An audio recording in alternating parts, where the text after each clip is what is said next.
City na kung saan sa ngayon ay patuloy pa rin ang pagdaloy ng hanging amihan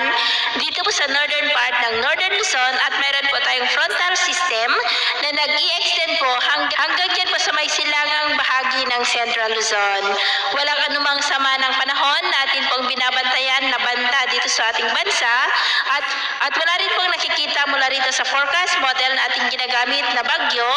na tatawid dito po sa ating bansa hanggang sa matapos ang buwan na ito ay posibleng storm free po tayo. At sa lagay ng ating panahon ngayon dahil sa frontal system, amihan at mga localized thunderstorm ay may mga isolated rains ngayong madaling araw dyan sa may Babuyan Islands, Santa Ana, Cagayan, Gonzaga, Gataran, Baggao, Peña Blanca, Tugigaraw, ilang bahagi ng Isabela, Aurora, Cabanatuan, ilang bahagi ng Quezon, Catanduanes, Camarines Norte, northern part ng Palawan, ilang bahagi ng Iloilo, Escalante, ilang bahagi ng Cebu, Bohol, Zamboanga del Sur, at bahagi po ng Surigao provinces. At mamaya ay sisikat ang araw sa malaking bahagi po ng ating bansa maliban lamang sa mga tsansa ng maulap na kalangitan na may mga pulupulong pag-ulan lalo na po sa silangang bahagi ng Cagayan Valley, dulot po yan ng frontal system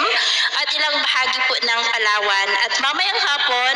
mas maraming lugar na po dito sa ating bansa ang makakaranas po ng maulap na kalangitan na may mga pulupulong pag-ulan. Kaya kung lalabas tayo sa ating mga tahanan ay ugaliin po natin lagi ang magdala ng kahit anong panangga natin sa init ng araw at proteksyon na rin po sa mga biglaang buhos ng ulan.